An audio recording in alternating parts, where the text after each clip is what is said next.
సంగారెడ్డి జిల్లా పాసమైలారం పారిశ్రామిక వాడలోని కోహాన్స్ pharma company ఎదుట కార్మికులు కుటుంబ సభ్యులతో కలిసి గత 7 రోజులుగా ధర్నా నిర్వహిస్తున్నారు. కంపెనీలో సుమారు 20 సంవత్సరాలుగా పనిచేస్తున్న 600 మంది కార్మికులను ఇప్పటి వరకు పర్మనెంట్ కార్మికులుగా గుర్తించకపోవటాన్ని నిరసిస్తూ ఈ ఆందోళన చేపట్టారు.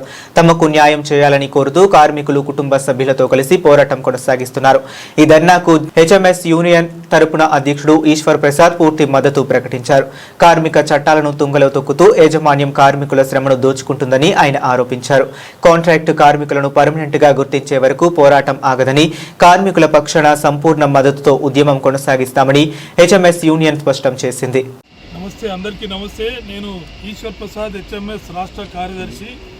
ఈరోజు ఈ కోహాన్స్ కంపెనీ ముందు కార్మికులు చేస్తున్నటువంటి వాళ్ళ కుటుంబ సభ్యులతో చేస్తున్న నిరాహార దీక్షకు పూర్తి మద్దతుగా హెచ్ఎంఎస్ ప్రకటిస్తుంది.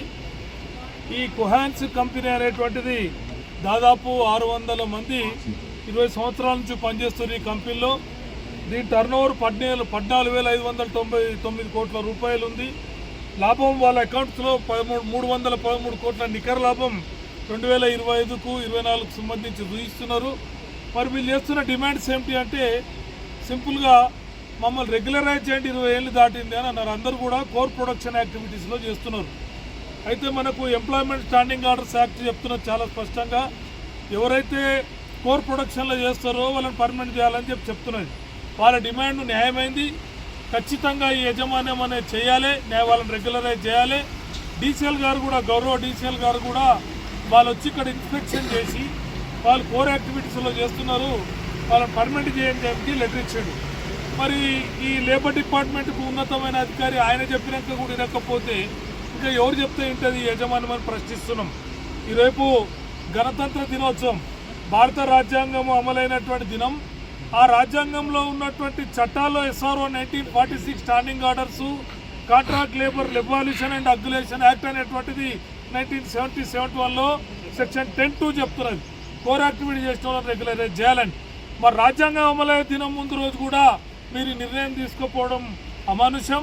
కాబట్టి ఎంబడే యజమాన్యాన్ని రిక్వెస్ట్ చేస్తున్నాం, వాళ్ళని రెగ్యులరైజ్ చేయాలి, వాళ్ళ డిమాండ్ పరిష్కరించాలని మేము రిక్వెస్ట్ చేస్తూ ఉన్నాం. లేదా ఇప్పుడు వాళ్ళు శాంతియుతంగా ఫ్యామిలీస్తో, కుటుంబ సభ్యులతో వాళ్ళు నిరాహార దీక్షలు చేస్తున్నారు 7 రోజుల నుంచి. మీకు ఈ ఉద్యమాన్ని, ఇది ఒక కోహాన్స్కే సంబంధించిన పంచాయతీ కాదు, ఇది పాశమైలారంలో ఉన్న 80 ఇండస్ట్రీల్లో ఇదే దౌర్భాగ్యం కొనసాగుతున్నది. ఇవాళ మేము పార్లే అగ్రలో పెద్ద ఎత్తున కొట్లాడినాక 44 మంది పర్మనెంట్ అయ్యారు. అట్లాగే ఈరోజు ఈ పర్మనెంట్స్ అనేది ఇండస్ట్రీ బెల్ట్లు అనేటువంటిది లేదు, మొత్తం contract worker use and throw policy continue చేస్తున్నారు. కాబట్టి ఈ కోహాన్స్ కార్మికులకు మేము రిక్వెస్ట్ చేస్తున్నాం, ఈ ఉద్యమాన్ని పాశమైలారంలో ఇండస్ట్రీకి వెళ్ళి కరపత్రాలు వంచి మొత్తం పాశమైలారం ఉన్న 80 ఇండస్ట్రీ కార్మికులను కోహాన్స్ ముందు మొబిలైజ్ చేసి యుద్ధం ప్రారంభిద్దామని చెప్పి నేను రిక్వెస్ట్ చేస్తున్నాను. ఇది ప్రజాయుద్ధంగా దీన్ని మలచాల్సిన అవసరం ఉంది. ప్రతి కంపెనీ చేస్తున్న దోపిడీ ఇదే. కాబట్టి దీని చర్మగీతం పాడాలంటే ఈ పోరాటం తప్పదు. ఆ పోరాటాన్ని కొనసాగిస్తున్న కోహాన్స్ కార్మికులను అభినందిస్తున్నాము. వాళ్ళ కుటుంబ సభ్యులు, మహిళలు కూడా ఈ ఉద్యమంలో పాల్గొని న్యాయం కోసం మా సమస్యలు పరిష్కరించమంటున్న మహిళలను కూడా అభినందిస్తూ ఉన్నాం. అదేవిధంగా మిత్రులారా, ఈరోజు ఈ దేశం ఎందుకు వస్తున్న ఈ సమస్య, ఎందుకు వస్తున్నది రెగ్యులరైజేషన్ కాని పరిస్థితి అంటే ఈ ప్రభుత్వాలకు ఎవరికి కూడా చిత్తశుద్ధి లేదు. గ్రామ పంచాయతీలో దళితులు మాత్రమే పనిచేస్తున్నారు, సామాజిక వివక్షకు గురైతూ సంవత్సరాల తరబడి చేస్తున్నారు, మున్సిపాలిటీలో చేస్తున్నారు. ఇలా ఎలక్ట్రిసిటీ అనే కన్నా మించిన కోర్ లేదు. ఆ ఎలక్ట్రిసిటీ రెగ్యులరైజేషన్ కూడా హైకోర్టు పోతే కానీ రెగ్యులరైజ్ దౌర్భాగ్యం ఉన్నది.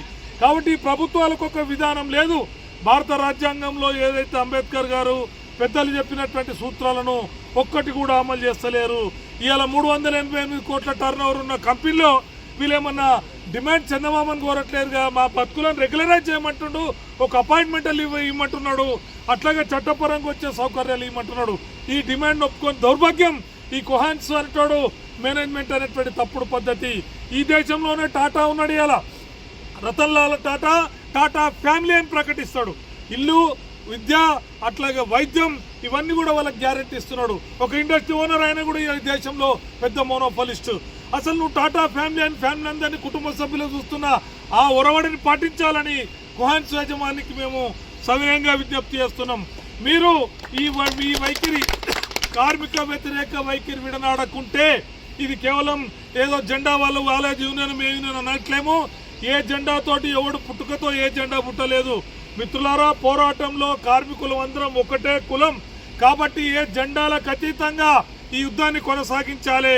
దానికి మా శక్తి ఉన్నటువంటి హెచ్ఎంఎస్ యూనియన్లు అందరం కూడా భుజం కలిపి మేము నిలబడతాం. మీరు విజయం సాధించాలని మేము ఆశిస్తా ఉన్నాము. ఆ విధంగా పోరాటం సక్సెస్ అయ్యేంత వరకు కూడా హెచ్ఎంఎస్ ఆచరణలో ప్రాక్టికల్గా మీ భుజం కలుపుతుంటుంది. మీ ప్రోగ్రామ్స్ తెలియజేస్తే మీతో ఉంటామని చెప్పి ఈ సందర్భంగా ప్రకటిస్తాం.